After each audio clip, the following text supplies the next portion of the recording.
Et le conseil que je suis en train de voir, je vois plusieurs patriarches, plusieurs personnes. Et ils sont en train de décider de la provenance du prochain réveil dans le monde. Et c'est à ce conseil qu'on a choisi la Côte d'Ivoire. Un royaume divisé contre lui-même ne peut subsister. Comme le globe.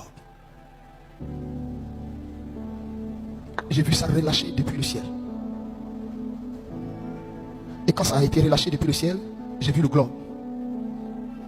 J'ai vu le monde. Et le monde tournait. Le monde tournait. Et le feu a transpercé l'Europe, l'Asie, tous les autres continents. Il les a tous dépassés, transpercés. Il est descendu en Afrique. J'ai clairement vu où c'était arrêté au niveau de la carte d'Afrique. Et c'est allé se loger, exploser sur un pays qui était juste au niveau du limitrophe. Juste après lequel il y a de l'eau en dessous. Et j'ai clairement vu ce pays. C'était la Côte d'Ivoire. Je ne sais pas par quelle puissance c'est rentré dans la profondeur de la terre ivoirienne.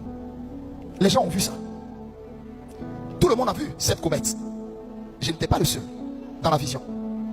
Et la comète arrive.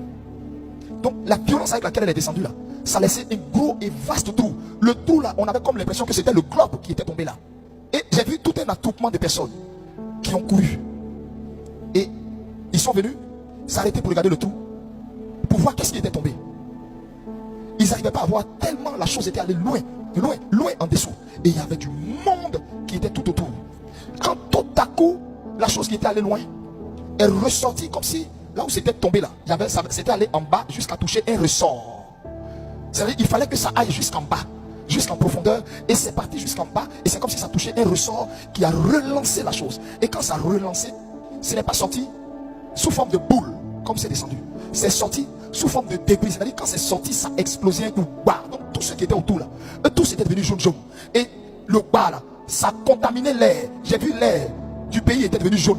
Jaune comme de l'huile, jaune. Et puis, tous ceux qui respiraient l'air, ça rentrait dans leur narine et tous devenaient jaune. Tout le monde, et puis tout le pays, tout le monde était jaune. Et je marchais, je disais, mais qu'est-ce que je suis en train de voir? Il me dit, j'ai relâché la comète du réveil. Elle est descendue dans ton pays. Elle est descendue dans la profondeur de ton pays. Surveillez ma fille derrière là-bas. Surveillez ma fille derrière là-bas. Je dis, ce que je suis en train de dire, que ça soit relayé partout.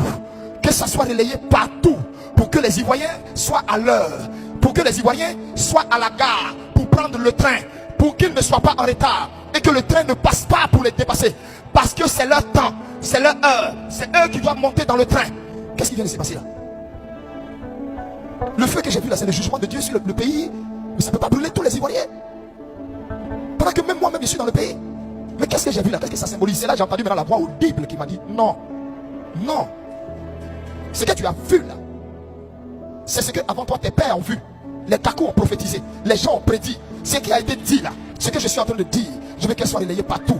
Parce qu'un peuple qui ne sait pas son orientation est un peuple qui se met en retard. Un peuple qui ne sait pas le temps dans lequel il est un peuple qui se met en retard. Un peuple qui ne comprend pas la saison dans laquelle il se trouve se met en retard. Ce peuple-là, comme il est dans la saison d'un réveil glorieux, on a suscité des chaînes de distraction. Les chaînes de télé. Donc, dans le ciel, il y a eu réunion.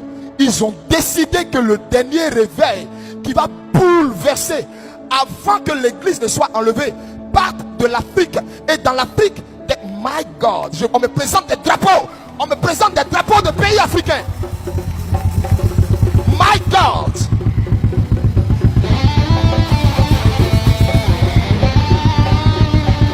Oh God.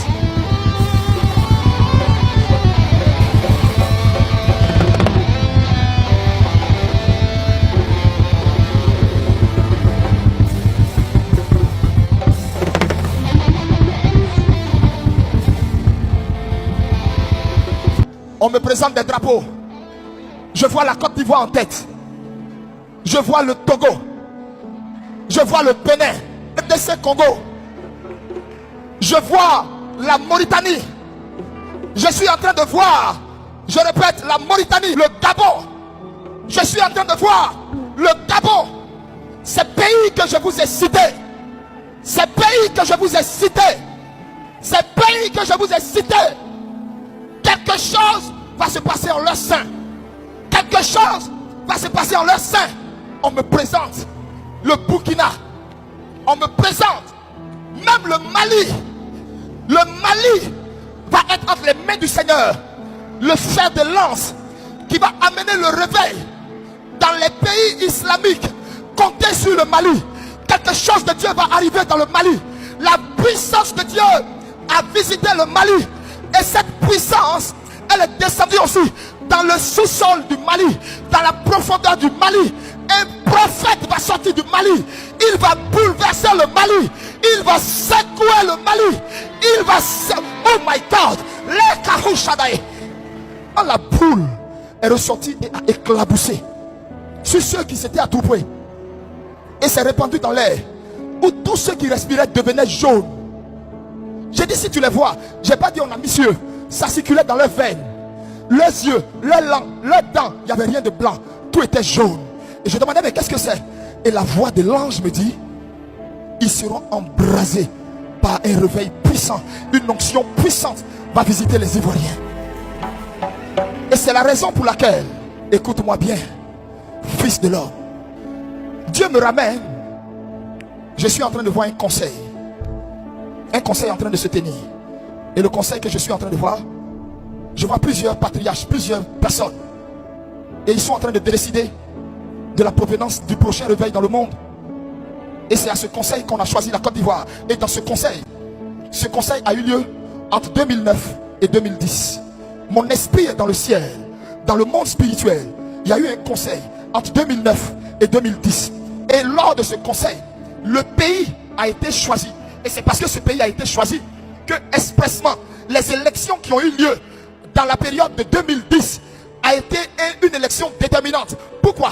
Parce qu'il fallait spirituellement à la tête de ce pays changer les choses pour qu'il y ait à la tête de ce pays d'autres instances qui n'ont rien à voir avec tout ce qui concerne le milieu ecclésiastique, le milieu du réveil, le milieu de, je ne sais, comment on appelle ça, de la prière. Non, il fallait changer spirituellement les choses à cause de ce réveil merveilleux, glorieux qui arrivait dans le pays depuis 2010. Et l'Esprit de Dieu me dit, c'est à cette date que mystiquement les choses ont été faites. Et c'est depuis lors que mystiquement on tient les rênes de la Côte d'Ivoire. Vous savez pourquoi? À cause d'un réveil monumental qui doit se produire en Côte d'Ivoire et amener la multitude, la masse à Dieu. Donc évidemment, il faut chercher à distraire les Ivoiriens, à distraire l'église, à amener l'église à être divisée. Il faut amener l'église à ne pas parler le même langage. Il faut amener les pasteurs à se détester. Il faut amener les prophètes à se détester. Il faut amener les gens à se croire meilleurs qu'un tel, plus saint qu'un tel.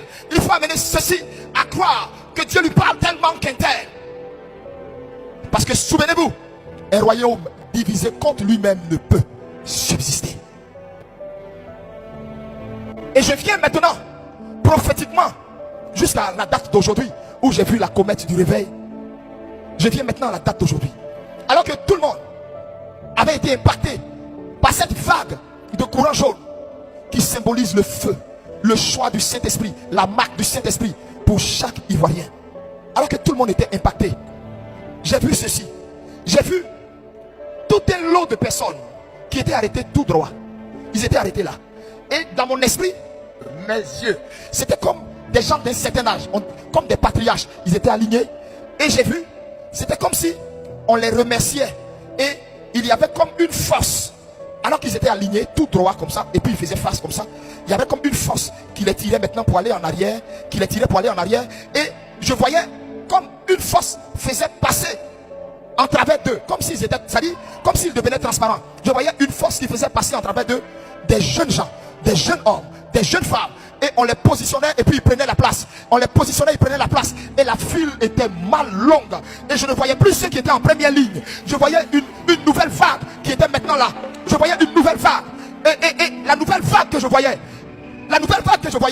je les voyais, ils étaient arrêtés. Et alors que je les voyais arrêtés, ils avaient sur eux des traits comme, vous voyez quand les soldats doivent aller en guerre. Les gens, quand on les badigeonne avec des trucs là, je les voyais, mais c'était des gens prêts à la guerre, prêts au carnage, prêts à accomplir quelque chose d'extraordinaire. Et la vision s'est arrêtée.